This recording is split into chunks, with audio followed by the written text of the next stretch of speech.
I need to be fast before my boss or other workers sees me.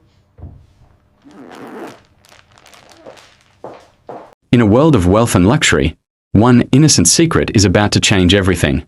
Tonight, billionaire Mr. Dunsin follows his quiet maid Amara home after noticing her suspicious nightly routine. He trails her through dark streets, far beyond the borders of his world.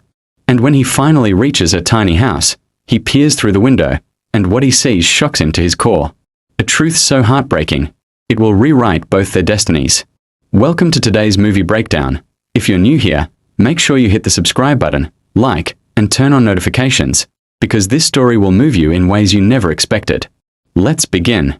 Morning sunlight spilled across the glass walls of the idyllic mansion, catching on every polished surface and turning the entire estate into something out of a magazine. The building stood tall and graceful, with white marble floors, gold railings that curled like vines, giant chandeliers, and long hallways that seemed to stretch forever. Even the air felt different inside, cool, still, and scented with fresh lilies placed carefully in crystal vases.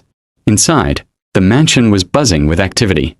Servants moved in quick, graceful lines, their uniforms crisp and spotless. "Please hurry," one supervisor called out. "Mr. Dunsin wants the dining room ready before 8. Another shouted, "Clean the glass doors again. I can already see smudges." Trays clattered. Shoes clicked. Voices echoed. But in the middle of all the noise and movement was Amara, a quiet, soft-spoken young woman in her early 20s. She walked through the mansion with a calmness that almost felt out of place. Her eyes were gentle, her smile warm but modest, and her steps light. She held a small cleaning bucket and cloth, working with a quiet dignity that made her stand out among the others. She didn't rush. She didn't complain. She simply worked, with care, precision, and humble dedication. Two maids stood by the staircase dusting the railings, whispering as they watched her. "I don't understand how she does it," the first maid said, lowering her voice. "She never looks tired." "It's true," the second maid replied. "I've been working here for almost a year, and I've never heard her complain once." The first maid leaned closer. "Do you know what's even stranger? She never eats leftover food. Not even a little. Everyone else does it sometimes, but she just refuses." The second maid looked shocked. "But the leftovers here are practically gourmet meals." "I know," the first maid said. "But Amara always says she's fine." Across the hall, someone called out, "Amara, is the guest room finished?" Amara turned with her usual gentle smile. "Yes, it's all done," she answered softly. "Already?" the maid asked in disbelief. "I just saw you heading upstairs a few minutes ago." Amara nodded. "I like to start early so everything will be ready on time." The supervisor paused and watched her pass. "You are remarkable, you know that," she said. "If everyone worked like you, I could take a day off." Amara bowed her head slightly. "I'm just grateful to have a job," she replied. As she moved toward the tall glass windows to clean them, another maid called out teasingly, "Amara, don't you ever get angry? Or tired?" A few maids laughed, expecting her to join in. Amara simply smiled. "No. I believe work becomes harder when we complain." The maids grew quiet. One of them whispered, almost thoughtfully, "She's different, in a good way." Another added, "She's hiding something. I can feel it." But none of them could look away from the calm young woman who moved through the mansion as if she carried no weight at all, when, in truth, she carried more than anyone could ever imagine. A secret, a burden, a life far different from the polished world she worked in. And that secret was the very thing that would soon catch the attention of Mr. Dunsin himself, changing both of their lives forever. The day inside the idyllic mansion unfolded like a carefully rehearsed dance, and Amara was always at the center of it, moving, cleaning, arranging, and serving with her usual quiet grace. She began her morning in the grand living room, dusting the piano that cost more than everything she had ever owned in her life. The sunlight drifting through the floor-to-ceiling windows illuminated her steady hands as she wiped each key gently, making sure her cloth left no streaks behind. From there, she moved to the display shelves, polishing crystal vases and golden figurines until they shone. She worked silently, her expression calm, almost peaceful, as if she found comfort in bringing order to beautiful things. A maid passing by paused to watch her. "Amara, you clean like you're touching something holy," she said with a laugh. Amara smiled softly. I just want everything to look perfect. The maid shook her head in disbelief. Aren't you tired? I would have sat down 10 times by now. I'm all right, Amara replied gently. There is still a lot to do. She moved to the kitchen, where the aroma of grilled chicken and fresh herbs filled the air. The cooks nodded as she entered. Ah, Amara, right on time, one said. Please help slice the vegetables. She washed her hands, tied on an apron, and began slicing. Her movements were swift but careful, each piece cut into even shapes. When she finished, she helped set the long dining table, laying out silver cutlery, arranging plates with precision, and placing folded napkins neatly on each setting. Perfect, the head cook said. You have magic hands. Amara only smiled modestly. Then the senior housekeeper walked in, Mrs. Grace, a woman known for her sharp tongue and impatience. What are you doing standing there? Mrs. Grace snapped. Move faster. The guests will arrive soon. Amara straightened instantly. Yes, Ma. Mrs. Grace frowned. Don't ma me. I said hurry. One of the younger maids whispered to Amara behind her hand. She woke up angry again. Amara only shook her head calmly. It's okay, she said softly. Let me finish this quickly. But Mrs. Grace wasn't done. As Amara carried a tray of fruit to the dining room, the older woman scolded her again. You walk too slowly. Do you want to embarrass me? I'm sorry, Amara replied. And why are you still apologizing? Mrs. Grace barked. Just do the job properly. A few maids exchanged uncomfortable glances. One muttered, She's too much. Another whispered, If she talked to me like that, I would quit immediately. But Amara didn't argue. She didn't raise her voice. She simply kept moving, arranging the fruit bowl, straightening the tablecloth, then rushing back to help with the next task. Later, she carried drinks to the upstairs study. She knocked softly, entered, and placed the tray carefully on the glass table. I will return for the empty glasses, she said in her gentle tone. But as she turned to leave, Mrs. Grace appeared again. Amara, you forgot to wipe the railing. I'm sorry, Ma. I'll clean it now. You should not need reminders. Mrs. Grace scolded. You've been here long enough to know better. Amara lowered her head slightly. You're right. I will do better. Mrs. Grace huffed and walked away. One of the male servants approached Amara quietly after she left. Why do you let her speak to you like that? Amara gave him a small, calm smile. She is my senior, and it doesn't hurt me to stay respectful. He sighed. Still, she's too harsh. Sometimes people are harsh because they are unhappy, Amara answered gently. It's not my job to add more anger. Then she picked up her cloth again and continued polishing the railing until it gleamed. She didn't hurry. She didn't complain. She didn't let the insults settle in her heart. Instead, she worked with the same patient strength she always carried, the kind of strength that comes from a deeper place, a harder life, a heavier burden that no one in that mansion knew she was carrying. And as the day went on, the other maids watched her with quiet admiration, wondering how one young woman could hold so much calm in a world that demanded so much from her. Evening settled slowly over the idyllic mansion. The golden lights were switched on one by one, glowing softly against the marble floors. Servants began finishing their tasks for the day, wiping their hands, stretching tired shoulders, and gathering in the staff room to sign out. But Amara, she never rushed toward the exit. She waited. She always waited. When the main noise of the day died down, she slipped quietly into the large, spotless kitchen. The cooks had already gone home. The stainless steel counters gleamed, and the aroma of dinner still lingered in the air. Grilled chicken, warm rice, fresh bread, roasted meat, soups, and pastries. On the far side of the marble counter sat several trays of untouched leftovers, covered neatly with foil. The billionaire's family never ate the same meal twice. Their table overflowed every day, and just as she always did, Amara stared at the food for a long moment, her eyes soft, thoughtful, and a little sad. She checked the doorway. No one was there. She looked left. Empty. Right. Still empty. Her heart beat a little faster. Okay, you can do this, she whispered to herself. She took a simple nylon bag from the drawer, a thin, quiet bag that didn't make noise when folded. She spread it open and slowly removed the foil from the food trays.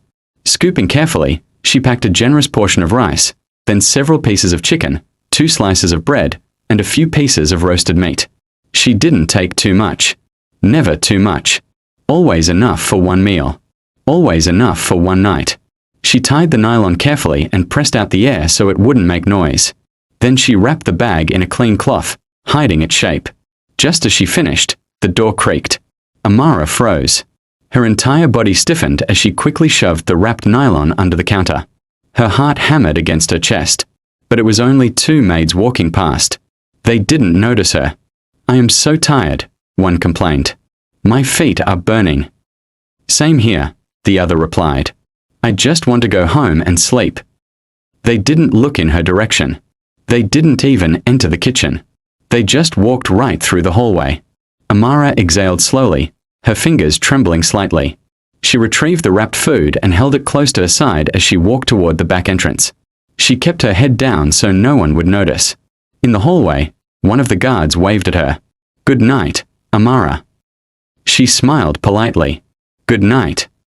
Her voice sounded steady, but inside she felt like she was walking on thin ice. Another maid called out from behind, "Amara, let's go together." Amara shook her head with a small smile. "You can go ahead. I still need to put some things away." "Always working," the maid teased. "One day you will rest." Amara laughed softly to hide her nervousness. One day. She waited until the footsteps faded, then slipped quietly out through the staff gate. Her hand tightened around the hidden nylon. The cool night air brushed her face as she stepped onto the quiet road. She took a deep breath, looked around once, twice, 3 times. Everything seemed clear. She started walking, taking slow, steady steps at first. Then, when she was certain no one could see the food she carried, she adjusted the wrapped bundle under her arm and quickened her pace. Every night she carried this secret with her. Every night she feared being caught. Every night she prayed the food would reach home safely. She wasn't stealing to sell it. She wasn't taking it for pleasure. She was taking it because 6 people depended on her, and the mansion had more food than they could ever finish. But she didn't know that tonight. Someone else had noticed her quiet escape. Someone who had been watching her pattern carefully. And this time, he was planning to follow her. Mr. Dunsin was a man who rarely paid attention to the personal lives of his staff. At 45, he carried himself with the calm, distant confidence of someone used to power. His tailored suits, quiet voice, and sharp eyes made people step aside the moment he walked into a room. He had built an empire, and he guarded everything within it with silent precision. That evening, he was in his private study, a vast room with dark wooden walls and soft golden lights, reviewing documents while sipping black coffee. His head of security, Mr. Kelvin, came in quietly and placed a tablet on the desk. "Sir, here is the daily staff exit footage you requested." Dunsin didn't usually bother with such details, but lately he had felt something. A shift. A question he couldn't name. He picked up the tablet with little interest, until something on the screen caught his eye. A young woman. Slim. Wearing the mansion's maid uniform. Walking fast, almost too fast. Amara. He recognized her immediately. The quiet, hard-working girl who barely spoke above a whisper. She was always the first to arrive and the last to leave. She never caused trouble, never asked questions, never made demands. But in the footage, she was holding a nylon bag. She kept looking over her shoulder, checking corners as if afraid someone would stop her. Dunsin frowned. "Zoom in on that," he said quietly. Kelvin obeyed. The image sharpened. It was clear now. She was carrying food. Leftover food. Rice. Chicken. Bread. "Does she do this often?" Dunsin asked. Kelvin hesitated. "Not sure, sir. She leaves quickly every evening, but no one has paid particular attention." Dunsin leaned back in his chair, tapping the armrest with one finger. And nobody questioned her. "No, sir. She doesn't strike anyone as suspicious." Dunsin's eyes stayed locked on the screen. Amara walking into the night. Small. Tired. But determined. "There is something she's hiding," he murmured. Kelvin waited, unsure what his boss was thinking. Dunsin was not a man who revealed emotions easily. After a long silence, Dunsin spoke again, his voice firm. "From tonight onward, keep an eye on her. Quietly. No interrogations. No confrontation. I do not want her to know we are watching. Yes, sir. And Kelvin, no one else must hear about this. Not the supervisors. Not the other servants. No one. Understood. Kelvin bowed and left. Dunsin remained still, staring at the frozen image of Amara on the screen. A simple maid carrying leftover food should not matter, yet something about her bothered him. Something about the way she moved, the secrecy in her eyes. He closed the tablet slowly. Who are you, Amara? He whispered to himself. Outside, the night pressed silently against the tall glass windows of the mansion. Inside, a mystery had just begun. The road outside the mansion was calm and quiet compared to the bright noise inside. The evening breeze brushed lightly against Amara's face as she stepped out, clutching the wrapped nylon bag close to her side. The sky had turned deep blue, with a few early stars blinking awake. She paused for a moment at the gate, looking left and right, making sure none of the other staff were nearby. Then she took a deep breath and started walking. The first part of the journey was smooth, a well-paved street lined with tall streetlights and beautiful houses. But soon, the lights grew fewer. The houses became smaller, and the road slowly changed from smooth pavement to rough, dusty ground. She walked carefully, placing each foot gently, as if trying not to disturb her own pain. Her legs were already swollen from working all day. Her shoes were old, the soles thin from long use, and every step made her wince just slightly. Still, she didn't slow down. After about 20 minutes of walking, a motorcycle slowed beside her. The rider leaned over. Madam, you need a ride. Amara shook her head immediately. No, thank you. It's cheap, he insisted. I can take you anywhere you're going. I appreciate it, she replied politely, but I don't have any money. He blinked, surprised. Not even a little. She smiled gently. Not today. All right then, he shrugged, driving off. Be careful on this road. I will. Thank you. She continued walking. The dust rose with each step, settling on her skirt and shoes. The farther she went, the quieter the road became. The only sounds were the crickets in the bushes and the distant echo of traffic from the city she had left behind. A group of teenagers passed her, chatting loudly. Are you okay, miss? One of them asked. You look tired. I'm fine, she said, forcing a small smile. Where are you going? It's far to walk alone at night. I'm used to it, she answered softly. They walked on, shaking their heads in pity. Not long after, another motorcycle approached her. This time the man on it looked older, with kind eyes. Good evening, he greeted. Good evening, Amara replied. You shouldn't walk alone on this road, he said.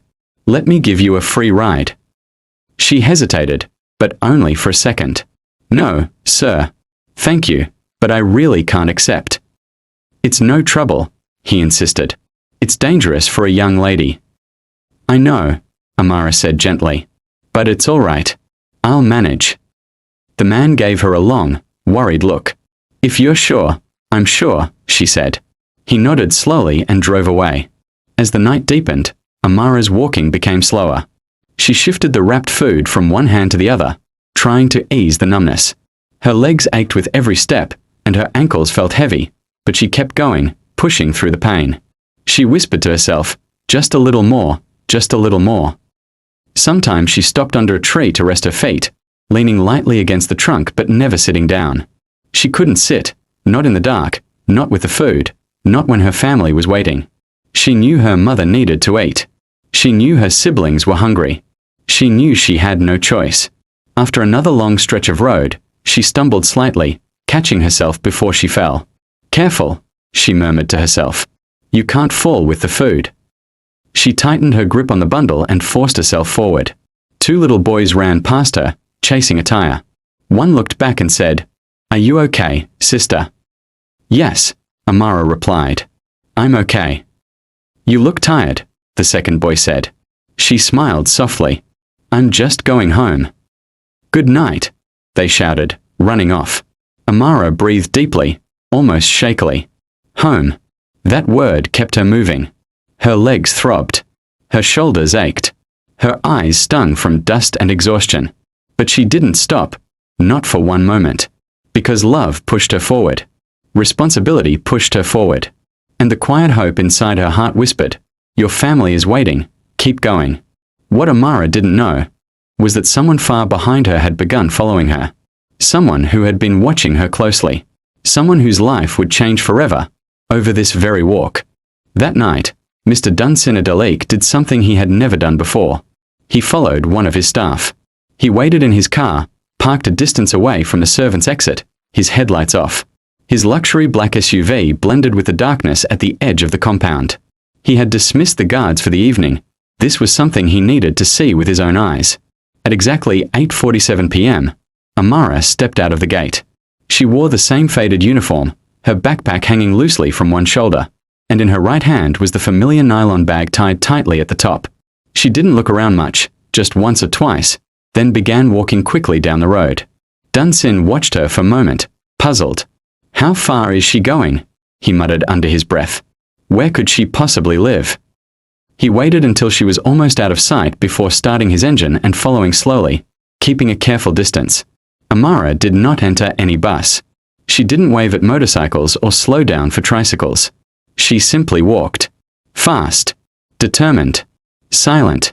Dunsin frowned. "She walks home every night? In this darkness?" he said to himself. He followed her for several minutes, but soon the road became too narrow for his SUV. It led into a long stretch of uneven ground, full of potholes and tall grasses. Driving farther would make noise and alert her. So he parked by the side and stepped out.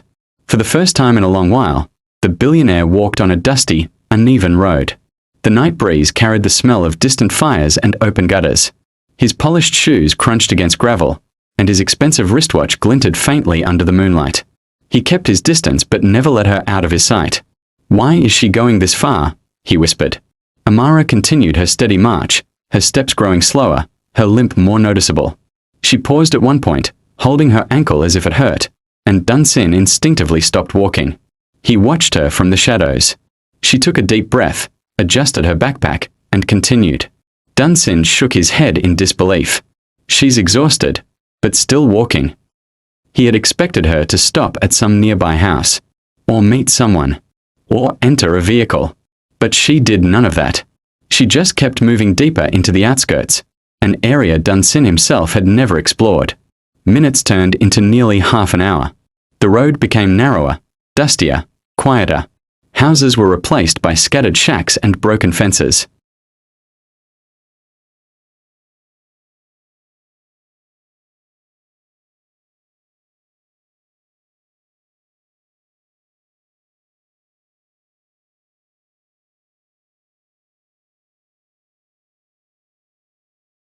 His heart jumped. He moved forward quickly, scanning the area, then spotted her again. She had simply switched to another small path between two old buildings. He let out a slow breath of relief. Then he heard voices, a group of young men sitting near a wooden kiosk, playing cards under a dim lantern. Amara walked past them quietly, head down. One of the men called out, "Hey, fine girl, where you day go this night?" Amara didn't respond. She didn't even lift her head. Dunsin's jaw tightened. Another man laughed. "She no day hear you. Leave am. She looks tired." Their tone wasn't threatening, but Dunsin's fingers curled into fists anyway. He stood completely still, hidden behind a wall, until Amara had moved far beyond their voices. The further she went, the heavier the silence became. Finally, Dunsin whispered to himself, "This girl, how far is she really going? And why?" He paused for a moment, staring ahead at her fading silhouette. A billionaire in polished shoes, following a maid in worn-out sandals, through dusty, forgotten paths. Nothing about it made sense. But he kept moving, because something about Amara's journey was beginning to feel more important than he expected. The night was deep and quiet, broken only by distant dogs barking and the occasional faint sound of a motorbike. The narrow path Amara had been walking for nearly an hour twisted through forgotten corners of the city. Dust rose around her worn shoes, and her legs ached so badly that each step felt heavier than the last. But she pressed on, gripping the small nylon bag of food tightly, every step fueled by the thought of her family waiting for her. Finally, at the end of the long, crooked path, she stopped. Before her stood a tiny, battered zinc house. Its walls were rusty and dented, the roof patched with old cardboard and scrap metal. Smoke drifted faintly from a small fire inside, carrying the smell of burning wood. The faint glow of a single lantern flickered behind a torn curtain. Around the house, the sound of the slum hummed, neighbors shouting, children laughing, and the occasional clatter of tin roofing. Amara lowered her shoulders and held her breath. She didn't want to wake her mother, who had been sick for weeks. She reached the wooden door, weathered and crooked, and knocked softly, barely making a sound. "Mom, it's me," she whispered, her voice trembling slightly from exhaustion. The door creaked open slowly, revealing a frail woman lying on a thin, worn mattress. Her eyes were half closed, her face pale, but the moment she saw Amara, they lit up. "My daughter," her mother said weakly, voice trembling with love and relief. "You're back." Before Amara could answer, the room erupted in joyful chaos. 5 children, her siblings, leaped from their small sleeping spots. They ran to her, shouting her name. "Amara! Amara! Big sister! Look! She's home!" They grabbed her hands, hugged her tightly, and jumped around in pure happiness. Their laughter filled the small room, making it seem brighter than the lantern ever could. Amara bent down to scoop up the youngest, a little boy no more than 3, who clung to her skirt. She smiled, brushing the sweat and dust from her hair. "Shush, careful, little one," she said softly. "Don't wake Mom too much." But her mother waved a hand weakly and smiled. "No, let them be happy, Amara. You are here, that is enough for me." Through a small, dusty window, almost hidden behind a torn curtain, a pair of sharp eyes watched. Dunsin had followed her, keeping his distance, hiding behind the wall of a neighboring house. He barely breathed as he took in the scene. The tiny zinc walls, the faded cloth covering the window, the dim lantern. And inside, a family huddled together, so poor, yet so full of love at the sight of this young woman returning home. He watched her kneel to set the nylon bag down carefully on a low wooden table. The children stared at it wide-eyed, unsure what it held. "What's this, Amara?" one of the older siblings asked eagerly. She smiled softly, her face tired but gentle. "Something for dinner. Let's eat together." Dunsin felt a strange tug in his chest. The wealth he was used to, his polished life of luxury, seemed to vanish in the face of this raw, quiet love. The mansion, the lights, the gold, none of it mattered here. All that mattered was this girl who had spent her life giving herself to others, even when she had so little. He shifted slightly, careful not to be seen. The family's laughter, their cries of joy, the little hands pulling at her apron, all of it etched itself into his memory. And in that moment, Dunsin understood something he had never realized before. He had been watching a hero without armor. A young woman who carried the weight of her family on her shoulders and still found the strength to smile. And from the shadows, he whispered to himself, barely audibly, she's extraordinary." The small zinc house was silent for a moment as Amara carefully placed the nylon bag on the worn wooden table. Her hands trembled slightly from exhaustion, but her movements were precise, as if each motion mattered more than her own fatigue. She untied the bag, unfolding the cloth that covered the contents. Steam from the rice curled softly into the dim light of the single flickering lantern. The aroma of chicken, bread, and roasted meat filled the tiny room, stronger than anything Amara had smelled in the mansion. But here, it felt different. Here, it felt like hope. Slowly, she began pouring the rice into a large, scratched metal tray that had seen better days. The chicken pieces were placed carefully on top, the meat arranged neatly, the bread broken into smaller pieces and placed along the sides. She did not taste anything. Not even a crumb. "Amara! Amara!" one of the older siblings whispered excitedly. Is that for us?" "Yes," Amara said softly, kneeling to straighten the tray. Her smile was gentle but tired. "This is for all of us. Everyone eat together, okay?" The children gathered around the tray, their eyes wide, faces lighting up with pure delight. They knelt carefully, though the floor was rough and cold. Their voices were a chorus of gratitude, laughter, and awe. "Thank you, Amara," the eldest said, clasping her hands together. "We've been so hungry." "You are the best sister in the world," another chimed in, bouncing slightly from excitement. Amara only nodded quietly. Her own stomach remained empty. She did not take a single piece for herself. She could wait. She always waited. Her mother, lying weakly on the small mattress, smiled faintly but warmly. Her eyes followed Amara's every move. You didn't have to do this, child," she whispered. You've worked so hard all day. I know, Mom, Amara said softly, her voice steady but filled with tenderness. But I want you to eat first. She took a small plate and carefully spooned out rice, adding some chicken and a small piece of bread. Then she knelt beside her mother's bed. Here, Mom, she said gently, holding the plate to her mother's lips. Eat slowly. Her mother accepted the food with trembling hands, taking small bites as Amara encouraged her, softly whispering, Good, good, that's it, one bite at a time. The siblings watched quietly for a moment, understanding that this was a sacred task, more important than the meal itself. One of the younger boys leaned toward his sister, whispering, She always feeds Mom first, she never takes anything for herself. She's amazing, whispered another sibling. I wish I could do even half of what she does. Amara finished serving her mother, gently wiping crumbs from her lips. She looked back at the tray. The children had begun eating carefully, passing small portions to each other, their eyes bright with gratitude. She smiled faintly, standing to the side, letting them enjoy the meal. Her back ached. Her legs throbbed. Hunger tugged at her stomach like a silent, gnawing shadow, but none of it mattered. Not while her family ate. Not while her mother's face, pale and tired, was illuminated by the soft glow of happiness and relief. Through the small, dusty window, Dunsin watched. His mouth fell slightly open. He could barely breathe. The sight of her kneeling by her mother, feeding her gently, while the children shared what little they had, it was overwhelming. He whispered under his breath, almost in disbelief, This is who she is. She carries everything. Herself first, last, always giving. He could see the gratitude radiating from the children, the relief washing over the mother, and the quiet, selfless strength in Amara. In that tiny room, amidst peeling zinc walls and flickering lantern light, Dunsin witnessed something he had never seen before: courage, love, and sacrifice in its purest, simplest form. And he knew, without understanding how, that this single moment would change him forever. Amara's mother lay propped against a thin pillow on the worn mattress, her frail body barely making a sound with each shallow breath. The soft glow of the lantern cast shadows on her pale face, highlighting the faint lines of illness and fatigue.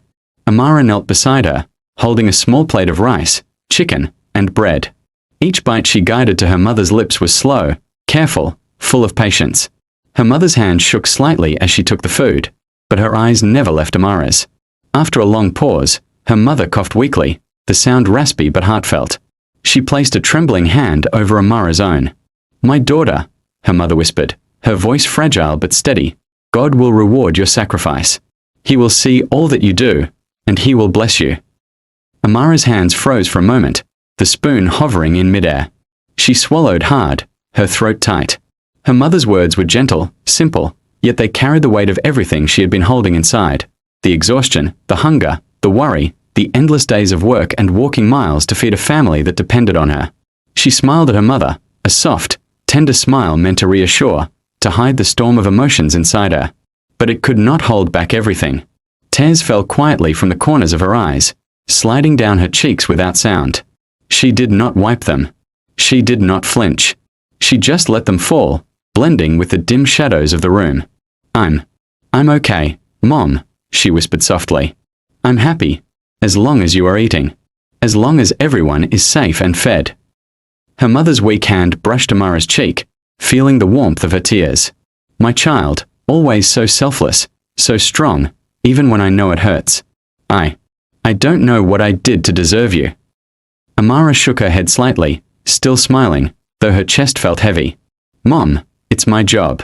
It's my duty. I love you all, that's enough for me. The children watched silently, sensing the gravity of the moment. They didn't speak. Their eyes followed Amara as she gently lifted a small piece of bread and guided it to her mother's lips. She brushed her mother's hair back from her forehead, her fingers lingering just a little longer than necessary. God sees you, Amara, her mother murmured again, voice weak but certain. He will never forget your heart, never forget your love. Amara lowered her head, her lips pressing against her mother's hand. The tears on her cheeks fell steadily, unseen by the children but felt deeply in the quiet of the room. I hope. He does, Mom, she whispered, almost to herself. I pray he does.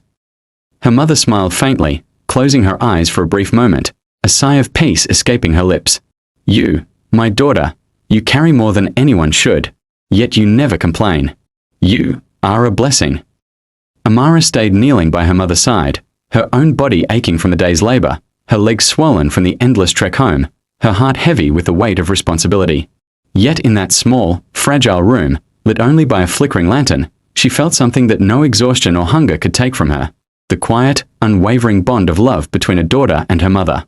And outside the dusty window, Dunsin watched it all unfold, hidden in shadow. He did not move, did not speak.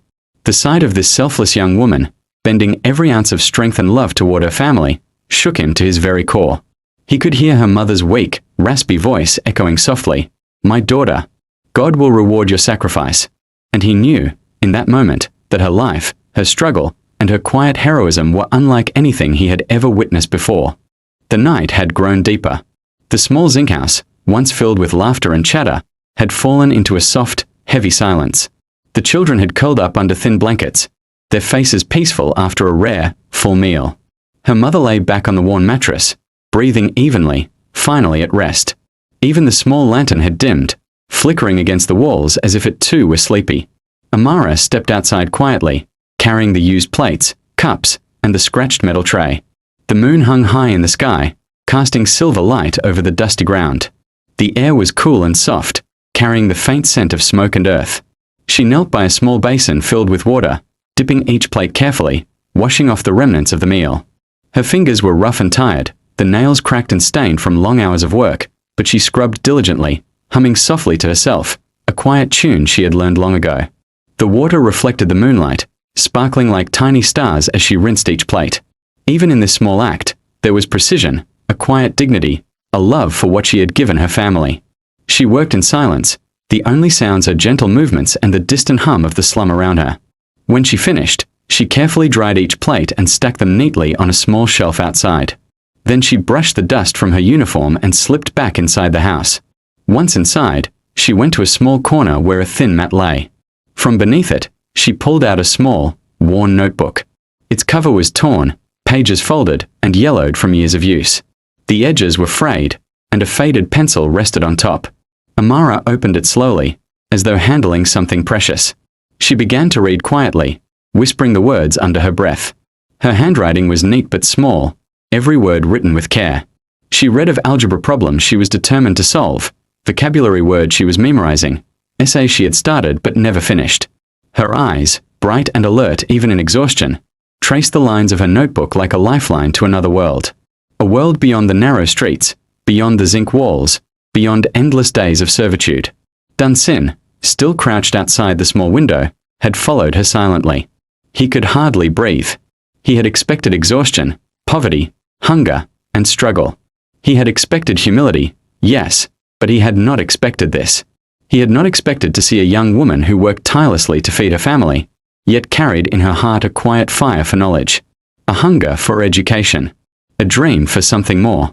"She's learning," he whispered to himself. His heart raced as he watched her. After all that, after every day, she still has dreams. She still believes in more. Amara's lips moved silently over the words. Every page, every line, seemed to breathe life into her weary body. Her back ached. Her legs throbbed. Her fingers were sore from scrubbing dishes.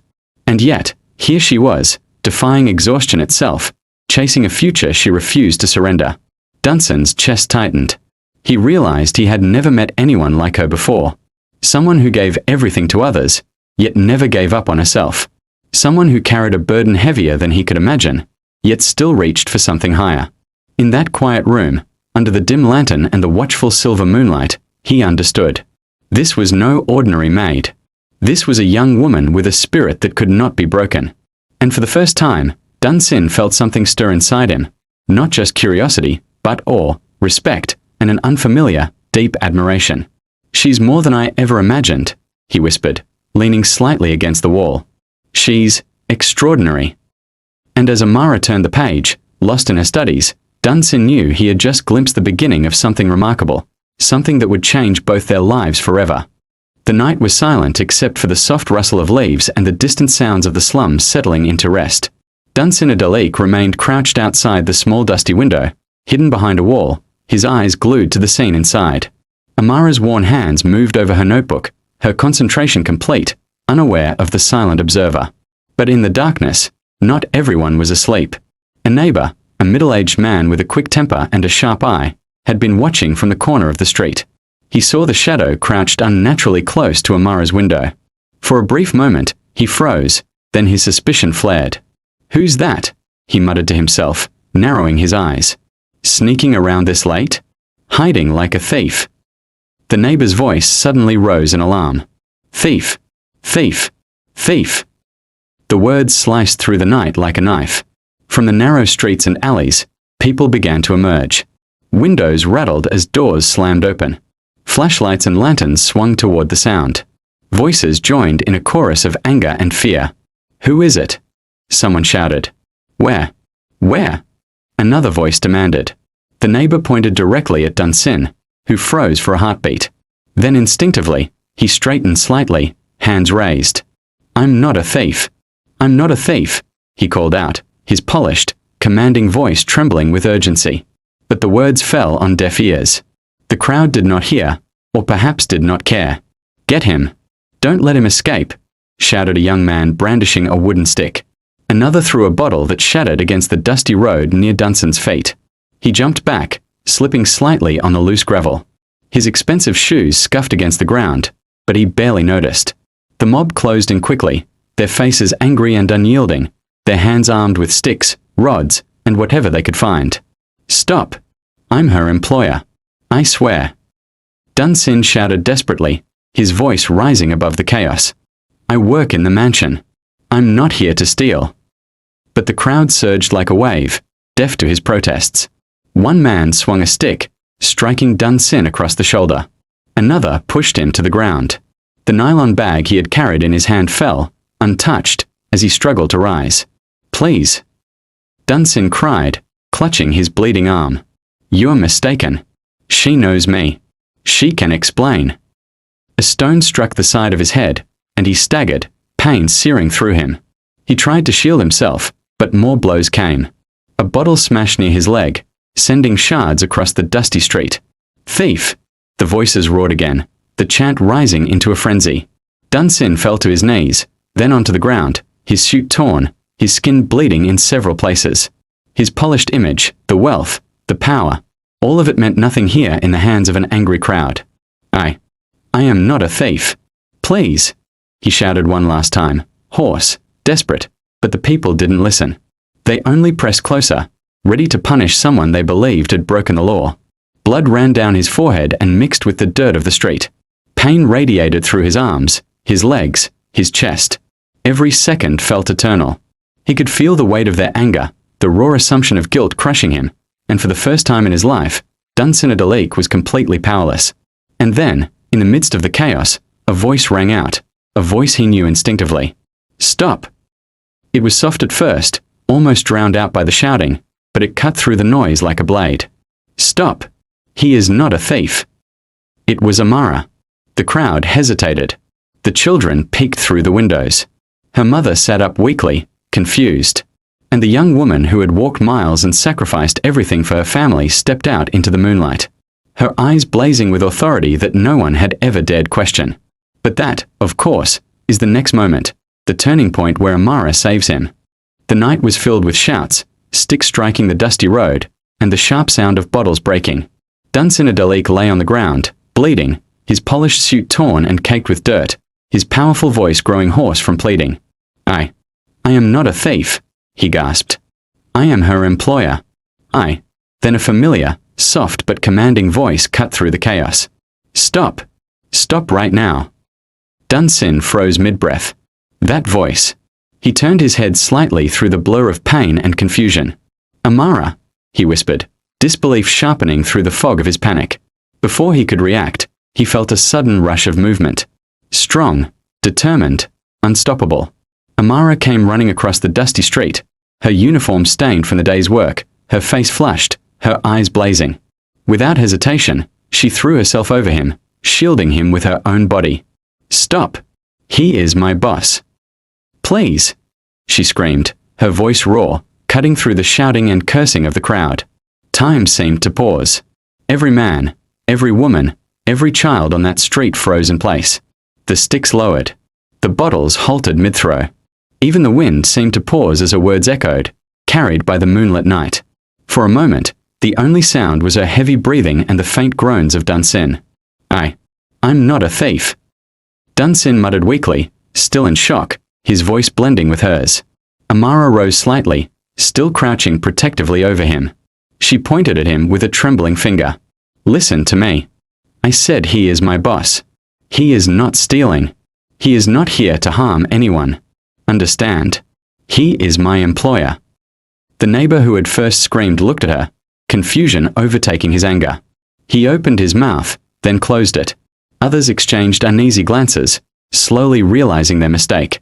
A young man holding a stick muttered, "Wait, it's really him." Amara wouldn't lie, another voice said. Gradually, the crowd's aggression melted into embarrassment and shame. The sticks were lowered. Hands that had been raised in anger were now pressed to chests in apology. I am sorry, sir, said the neighbor, stepping forward hesitantly. We thought. Amara stood fully now, keeping herself between Dunsin and the crowd. She nodded firmly, her eyes steady, her voice still carrying authority far beyond her years. Thank you, she said softly but clearly. Please go home. It is late. Everyone needs rest. One by one, the crowd began to disperse, muttering apologies under their breath. A few children waved shyly at her as they passed. The slum returned to its quiet state, the echoes of the chaos fading into the night. Dunsin remained on the ground for a moment, stunned. He had been beaten, humiliated, and exposed to a danger he had never imagined. Yet now, here she was, the same quiet, diligent maid who had walked miles for her family, who had poured her love into every act of sacrifice, protecting him without hesitation. He looked at her, blood and dust still smeared across his face, his voice still shaky, but his eyes wide with a mix of awe and gratitude. You saved me, he whispered, his words barely audible. Amara gave a small, exhausted smile. I know who you are, sir. I know your voice. I knew you weren't a thief. And no one hits someone I care about. Not like this. Not ever. Dunsin tried to rise, but his legs trembled. She gently held him steady. Sit for a moment, she said. Catch your breath. You're hurt. For the first time that night, Dunsin felt something he had never expected to feel. Vulnerable, grateful, and, deeply, quietly moved by the strength and courage of this young woman who had given so much, and yet still carried herself with unwavering grace. And as the moonlight illuminated her determined, tired face, he realized, Amara was no ordinary maid. She was a force of nature, a protector, a hero in her own right. Dunsin's legs shook as he followed Amara through the narrow doorway. Every step he took into the tiny zinc house made him feel smaller, weaker, almost guilty. The laughter and chaos from earlier had faded, leaving only silence and the faint smell of yesterday's meals lingering in the air. The room was worse than he had imagined. The roof leaked in corners, letting in faint drips of water that pooled on the dusty floor. A small electric fan, bent and rattling, hung limply from the wall, barely moving the stagnant air. The mattresses were torn, worn thin from years of use, and the blankets were faded and patched repeatedly. He looked around, overwhelmed. Every corner of the tiny room spoke of struggle, of sacrifice, of lives lived under constant pressure.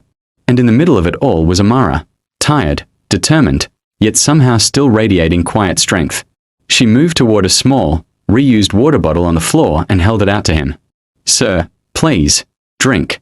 It's clean, she said softly, trying to offer kindness through exhaustion.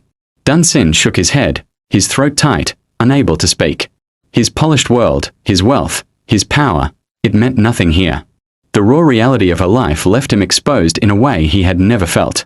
I can't, he whispered finally, his voice breaking.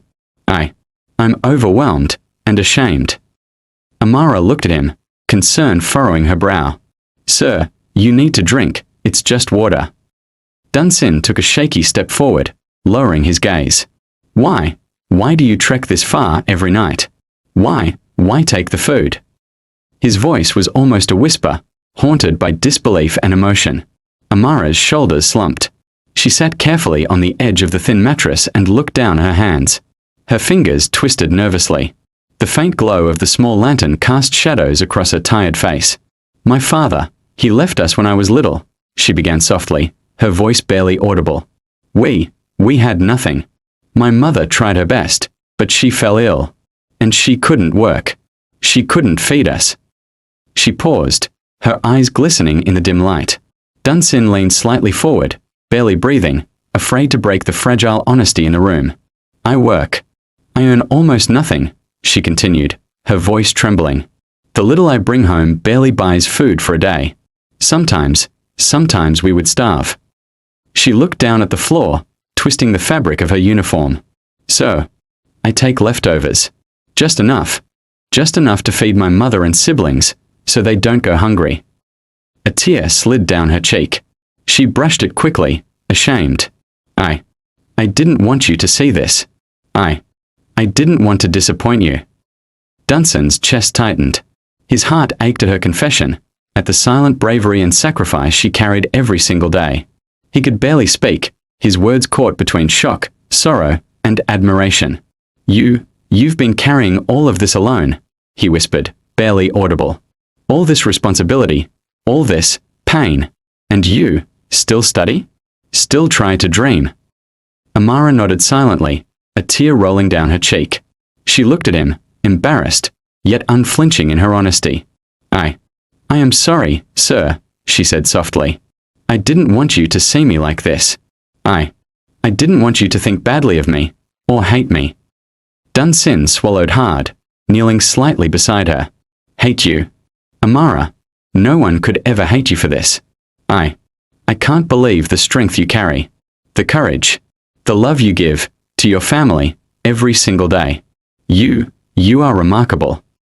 Her head bowed lower, silent tears falling freely now. The tiny room, the leaking roof, the torn mattresses, the flickering lantern, they all felt less important than the courage and sacrifice sitting quietly in the middle of it all. And for the first time that night, Dunsin realized he had been wrong to judge her, wrong to doubt her, wrong to think of her as anything less than extraordinary. Amara's quiet confession had stripped away all barriers. And in that small, fragile room, under the dim light, two lives, so different in the world they lived, began to understand each other in the rawest, most human way. Dunsin stepped back from the small mattress where Amara's siblings had curled up for the night. Their tiny bodies lay on the bare, dusty floor, thin blankets barely covering them. He felt the ache in his chest deepen with every second he watched. Their faces, peaceful in sleep yet marked by fatigue, pain, and hunger, made his heart shatter into fragments he didn't think could exist. He looked at Amara, sitting quietly beside her mother, exhausted but resolute, her eyes still wet from silent tears. The young woman he had thought he knew, polite, hardworking, humble, had revealed a world of sacrifice and suffering he had never imagined.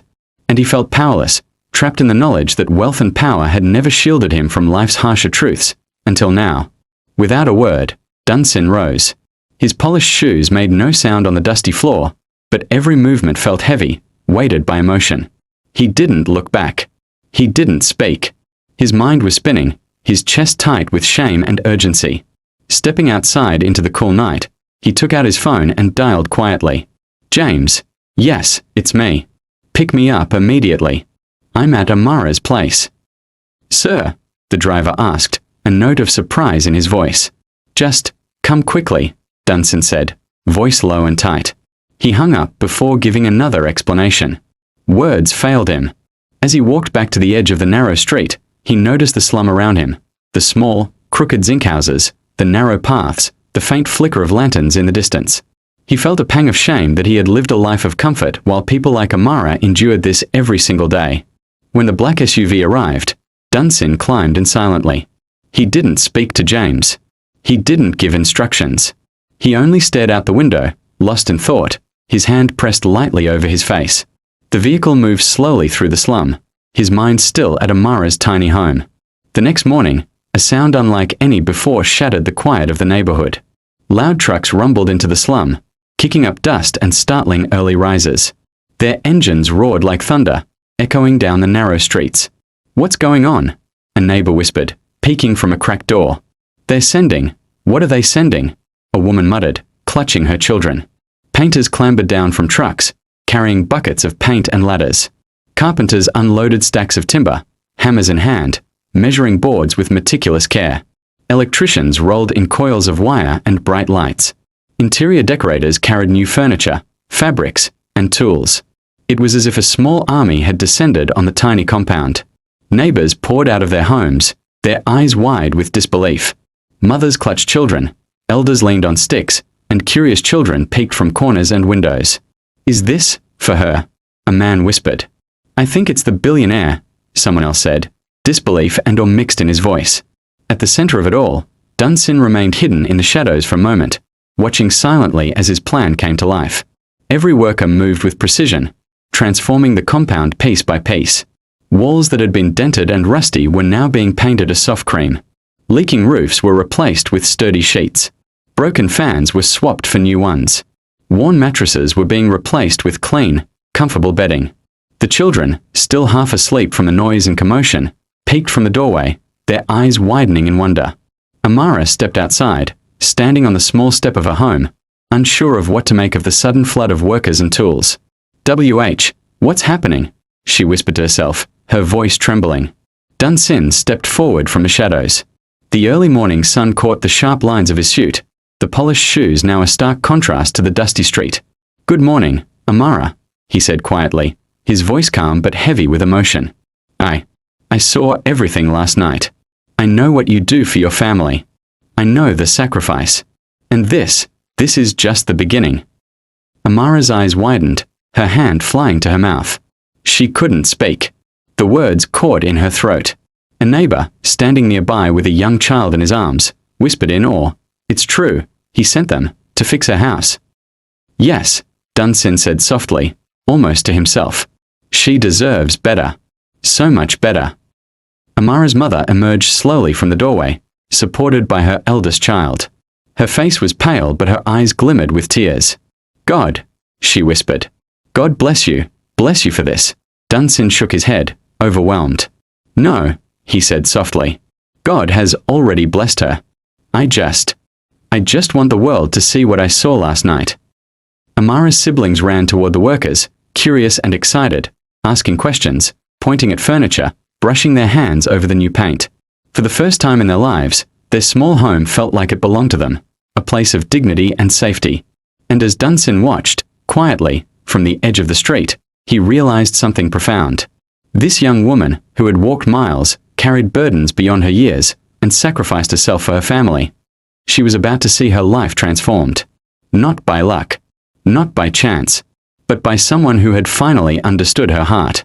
And in that quiet, chaotic morning, amidst the sound of hammers, laughter, and the hum of machinery, a new chapter began for Amara and her family, a life of hope, dignity, and promise. The morning sun shone brightly over the dusty slum, but it could not compete with the radiant light pouring from Amara's tiny compound. The sounds of construction filled the air, hammers striking, drills whirring, the shuffle of feet carrying boards and furniture. Slowly, meticulously, her home was being transformed. The wall cracks that had haunted the family for years were repaired first. Skilled hands filled the holes, smoothed the surfaces, and applied fresh plaster. Every stroke erased years of wear and tear. As the walls dried, a fresh coat of cream-colored paint was applied, bright and clean, reflecting the morning sun in a way that made the entire small room feel alive. Carpenters and movers delivered new furniture, sturdy tables and chairs, a small dining set, shelves to hold Amara's few treasured books, and cupboards that would finally replace the broken, leaky shelves they had been using. Each piece of furniture seemed to breathe life into the tiny house, filling it with promise. Workers carried in fresh mattresses, soft and thick, lined with clean sheets. Curtains of gentle pastel colors were hung, swaying slightly in the breeze. Ceiling fans were installed, the blades spinning slowly to cool the previously suffocating air. Even the small, patched kitchen was replaced with a proper cooking space. Tiled floors, new countertops, shelves for utensils, and a small stove that gleamed under the lantern's replacement lighting. Amara's mother stood in the middle of the room, her eyes wide, tears streaming down her cheeks. She clutched her daughter's hand tightly, shaking it almost unconsciously. "Amara, this is impossible," she whispered, voice trembling. How can this be our home?" Amara's younger siblings ran from room to room, touching the new furniture, bouncing on the thick mattresses, peeking into the sparkling kitchen. "Mummy, look at this. It's beautiful," the eldest exclaimed, eyes wide with amazement. This is our house?"